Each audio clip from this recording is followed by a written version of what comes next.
Allahu Akbar, Allahu Akbar. La ilaha illallah, Allahu Akbar. Allahu Akbar walillahil hamd. Allahu Akbar kabiran walhamdulillahi katsiran wa subhanallahi bukratan wa asila. La ilaha illallah wahdah sadaqa wa'dah wa nasara 'abdah wa 'azza jundahu wa hazama al-ahzaba wahdah. لا إله إلا الله ولا نعبد إلا إياه مخلصين له الدين ولو كره الكافرون. الحمد لله رب العالمين والعاقبة للمتقين ولا عدوان إلا على الظالمين. أشهد أن لا إله إلا الله الملك الحق المبين وأشهد أن محمدا رسول الله صادق الوعد الأمين. اللهم صل وسلم وبارك على هذا النبي الكريم نبينا ومولانا محمد وعلى آله وأصحابه ومن اتبعهم بإحسان إلى يوم الدين. لقد قال الله تعالى في القرآن الكريم: أعوذ بالله من الشيطان الرجيم. بسم الله الرحمن الرحيم. يا بني إني رأيت في المنام أني أذبحك فانظر ماذا ترى. قال يا أبت افعل ما تؤمر ستجدني إن شاء الله من الصابرين. صدق الله العظيم وصدق رسوله الكريم ونحن على ذلك من الشاهدين والشاكرين. أما بعد فيا عباد الله أوصيكم وإياي بتقوى الله فقد فاز المتقون. Hadirin jamaah salat Idul Adha yang dimuliakan Allah. Alhamdulillah, Allah masih berkenan memberikan kesempatan kepada kita untuk memperingati sejarah besar tauhid, memperingati sejarah besar pengorbanan, memperingati sejarah besar tentang betapa perjuangan sebuah keluarga untuk menunjukkan kebaktian pengabdian kepada Allah yang dicatat oleh sejarah, dicatat oleh kitab-kitab suci sebagai keteladanan contoh yang baik untuk kita ikuti. Karena itu kita patut bersyukur kepada Allah bahwa Allah memberikan kesempatan itu, Allah memberikan peluang itu untuk kita beriktibar kepada keteladanan-keteladanan itu. Allahu Akbar walillahil hamd. Itulah keteladanan Ibrahim alaihissalam beserta putranya Ismail alaihissalam dan istrinya Siti Hajar alaihissalam. Nabi Ibrahim seringkali dipersonifikasi sebagai Yahudi, dipersonifikasi sebagai Nasrani. Al-Quran menolaknya, sama sekali tidak. Ibrahim bukan Yahudi, Ibrahim bukan Nasrani. Ibrahim adalah pemeluk agama tauhid. Ibrahim adalah pemeluk agama Hanif yang di dalamnya ada kelurusan, di dalamnya mengajarkan keikhlasan, di dalamnya mengajarkan pengorbanan yang dicontohkan kepada zuriyatnya, dicontohkan kepada Ismail, sampai kemudian dicontohkan kepada cicitnya, yakni baginda Rasulullah Muhammad sallallahu alaihi wasallam. Allahu Akbar walillahil hamd. Oleh karena itu Nabi Ibrahim adalah pemeluk agama Hanif. Nabi Ibrahim adalah pemeluk agama lurus. Inna Ibrahim kana hanifan muslima. Inna Ibrahim kana ummatan qanitan lillahi hanifa wa lam yakun minal musyrikin syakiran li an'amih ijtabahu wa hadahu ila siratal mustaqim. Nabi Ibrahim itu adalah termasuk bagian dari umat yang hanif, umat yang selalu taat kepada Allah. Wa lam yakun minal musyrikin. Dia tidak pernah musyrik, tidak pernah syirik, tidak pernah menyekutukan Allah, tidak seperti kaum Yahudi, tidak seperti kaum Nasrani. Allahu Akbar walillahil hamd. Hadirin hadirat yang dimuliakan Allah SWT. ambil dari Nabi Ibrahim alaihissalam. Pertama adalah keteladanan tauhid. Tauhid itu oleh Ibrahim ditunjukkan kepada ketegasan ketika melawan kezaliman. Ditunjukkan dengan ketegasan ketika harus berargumentasi dengan siapapun yang dia itu ingin merongrong tauhidnya. Maka misalnya ketika Nabi Ibrahim berhadapan dengan Namrud mengatakan bahwa dia itu adalah sebagai Tuhan. Tapi Nabi Ibrahim alaihissalam mengatakan bahwa Tuhannya adalah walladzi rabbil yuhyi wa yumiit. Tuhannya itu justru yang menghidupkan dan mematikan. Maka Namrud tidak bisa membantahnya lagi, karena mungkin dia bisa mematikan, kapan dia bisa menghidupkan? Manusia tidak mungkin menghidupkan makhluk. Mungkin dia mematikan makhluk, tapi kalaupun dia mematikan makhluk, pasti dengan cara yang zalim, pasti dengan cara yang salah. Hadirin yang dimuliakan Allah, karena itulah Ibrahim ketika melawan Namrud ini, melawan Namrud beserta pasukannya, melawan Namrud dengan kelaliman-kelalimannya, Nabi Ibrahim teguh dengan tauhidnya, Nabi Ibrahim teguh dengan argumentasinya. Menariknya adalah ketika Nabi Ibrahim kemudian harus menghancurkan berhala-berhala itu, lalu beliau ditanya, wahai Ibrahim, apakah engkau yang menghancurkan berhala-berhala ini? Sementara Nabi Ibrahim masih menyisakan berhala yang paling besar, sementara tampaknya dikalungkan di leher berhala yang paling besar itu. Coba Ibrahim dengan santainya tanya saja kepada ketua berhala ini, apa jawab masyarakat yang menyembah berhala? Apa yang dijawab oleh ketua penyembah berhala? Mereka mengatakan, bagaimana mungkin berhala ini bisa melakukannya dan menjawabnya? Nabi Ibrahim kemudian dengan entengnya menjawab lagi, kalau begitu kenapa engkau sembah? Allahu Akbar, Allahu Akbar walillahil hamd. Itulah Nabi Ibrahim, dia melawan kelaliman, melawan anti tauhid, melawan kemusyrikan dengan keteguhan dan argumentasi yang tepat, argumentasi yang baik. Allahu Akbar walillahil hamd. Keteladanan kedua adalah keteladanan tutur kata. Bayangkan Nabi Ismail dalam riwayatnya ketika Nabi Ibrahim bercerita kepadanya bahwa dia bermimpi 3 hari 3 malam menyembelihnya. Anaknya masih berusia 12 tahun. Nabi Ibrahim sudah hampir 100 tahun. Bahkan ada yang mengatakan lebih dari 100 tahun.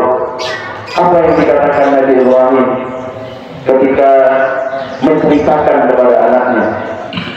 Beliau mengatakan, ya bunayya, inni ra'aitu fil manami anni azbahuka fanzur madza tara. Wahai anakku tercinta, aku bermimpi diperintah oleh Allah untuk menyembelihmu. Fanzur madza tara. Apa pendapatmu? Dalam Al-Quran kata nazar itu menegaskan satu makna, bahwa orang yang diajak bicara ketika kita menggunakan kata nazar itu adalah orang itu sudah bisa berpikir. Bayangkan anak 12 tahun diajak berpikir oleh Nabi Ibrahim alaihissalam. Ini karena Nabi Ibrahim ingin mengajarkan tutur kata yang baik kepada anaknya, mengajarkan tata krama kepada anaknya. Dia menghargai argumentasi anaknya, dia menghargai pendapat anaknya. Maka anaknya pun menjawab, ya abati if'al ma tu'mar.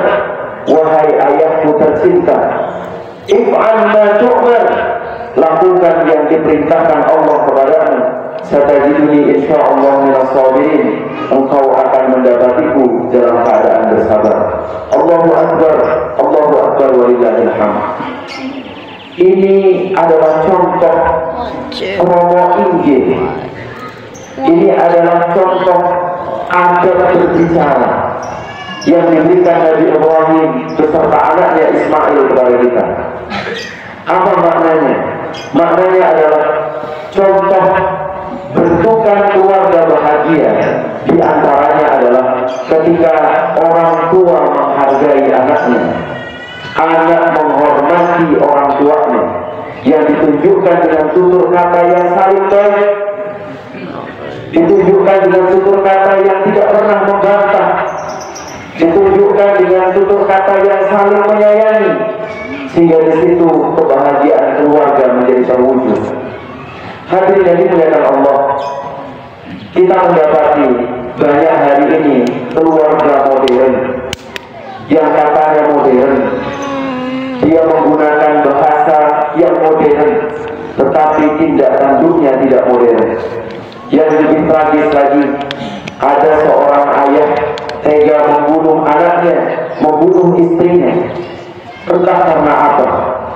Katanya karena tren, mengikuti apa yang berkembang di negeri-negeri yang tidak jelas apa keimanannya, apa keyakinannya. Maka tentu saja teladan kita bukan barat, teladan kita bukan akhlak-akhlak yang mufsidah, akhlak-akhlak yang mazmumah. Teladan kita bukan akhlak yang buruk. Teladan kita adalah teladan Ibrahim alaihissalam yang mengajarkan bentuk keluarga yang amanah, bentuk keluarga yang bahagia, yang ditandai dengan tutur kata yang baik. Allahu Akbar walillahil hamd. Paling terakhir, keteladanan Ibrahim alaihissalam ditunjukkan dengan doa. Nabi Ibrahim alaihissalam selalu berdoa. Bayangkan orang yang sudah dekat dengan Allah masih membutuhkan untuk berdoa kepada Allah.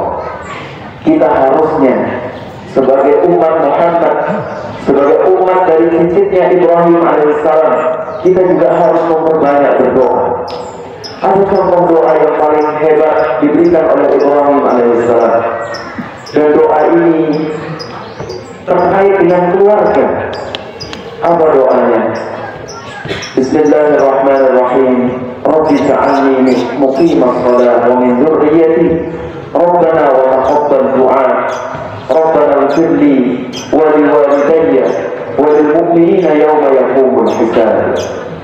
Rabbi ja'alni, ya Allah, jadikan aku muqimas shalah, orang yang selalu mendirikan salat, wa min dzurriyyati, dan juga dzurriyyahku. Al-Quran menggunakan kata dzurriyyah di sini, bukan menggunakan kata aulad. Itu artinya memang doa kita itu investasi. Doa yang dicontohkan Nabi Ibrahim alaihissalam itu dan seluruh doa yang kita lantunkan setiap hari sesungguhnya bukan untuk hari ini, tetapi doa-doa kita itu untuk masa depan, untuk investasi kita, untuk dzurriyyah kita. Karena itu Sayyidina Ali pernah bersabda, Sayyidina Ali pernah berkata, kata beliau, keluarga itu sesungguhnya adalah ketika kita berpikir membangun keluarga 25 tahun yang lalu dan 25 tahun mendatang, karena terkait dzurriyyah. Itu artinya apa? Apa yang kita rasakan hari ini, apa yang kita nikmati hari ini, apa yang kita alami hari ini, sesungguhnya adalah karena didikan 25 tahun yang lalu orang tua kita. Dan orang tua kita bisa mampu mendidik kita seperti hari ini karena beliau dididik oleh ayahnya, oleh kakek kita 25 tahun yang lalu. Karena itulah berkeluarga itu membangun dzurriyyah, membangun investasi 25 tahun yang lalu dan 25 tahun mendatang. Maka muqimas shalah wa min dzurriyyati itu adalah doa yang menjadi kata kunci untuk kita semua. Rabbana wa taqabbal du'a, ya Allah, kabulkanlah doa kami. Rabbana wa taqabbal du'a, Rabbana ighfirli, ya Allah ampuni kami. Rabbana ighfirli wa liwalidayya, dan juga kedua orang tua kami. Wa lil mu'minina yawma yaqumul hisab, begitu pula untuk kaum mukminin, mukminat semuanya. Hadirin yang dimuliakan Allah, sekali lagi keteladanan doa ini adalah keteladanan harapan. Berarti kita sebagai keluarga yang dibutuhkan adalah bagaimana caranya kita itu optimis dalam membangun keluarga. Kita harus membangun harapan pada keluarga kita. Anak kita harus kita perkuat mentalnya. Anak kita harus kita perkuat menjadi punya jiwa besar, sehingga dia menghadapi masa depannya juga akan memiliki masa depan yang hebat seperti yang kita harapkan untuk masa depan anak kita. Mudah-mudahan keteladanan ini dapat menjadikan kita menjadi umat Muhammad Rasulullah SAW yang meneladani kakek buyutnya, yakni Nabi Ibrahim alaihissalam, dan kita dapat mengarunginya, melaksanakannya sampai akhir hayat kita nanti. Amin Allahumma amin. Paling terakhir, ini ada pesan tentang Eco Green Idul Adha. Eco Green Idul Adha ini adalah supaya Idul Adha itu mengurangi sampah plastik. Plastik ini sudah membuat dunia semakin susah, sehingga kemudian mengalami global warming, mengalami pemanasan global, karena sampah plastik itu susah diurai, susah dihancurkan. Maka sebaiknya Idul Adha menggunakan wahana yang ramah lingkungan. Eco Green Idul Adha mungkin menggunakan daun jati, mungkin menggunakan daun pisang. Tetapi intinya, kalau memang masih membutuhkan plastik, ya dikurangi mawon plastiknya. Jadi pesan tentang apa yang ingin disampaikan oleh Muhammadiyah, baik Muhammadiyah ataupun Aisyah, baik TPP, TPW, dan juga TPD. Maka terkemauan, mudah-mudahan Allah SWT selalu memberikan kita rahmat, nikmat, keberkahan, dan marilah kita berdoa. Allahumma shalli wa sallim ala Muhammad walhamdulillahi rabbil alamin. Allahumma ighfir lil muslimina wal muslimat wal mu'minina wal mu'minat al ahya'i minhum wal amwat innaka sami'un qaribun mujibud da'wat wa ya qadiyal hajat. Rabbana zalamna anfusana wa illam taghfir lana wa tarhamna lanakunanna minal khasirin. Allahumma ya Allah, anta fatirus samawati wal ardh, anta waliyuna fid dunya wal akhirah. Tawaffana muslimin wa alhiqna bis salihin. Tawaffana muslimin wa alhiqna bis salihin. Tawaffana muslimin wa alhiqna bis salihin. Rabbana atina fid dunya hasanah wa fil akhirati hasanah wa qina adzabannar. Walhamdulillahi rabbil alamin. Wassalamu alaikum warahmatullahi wabarakatuh.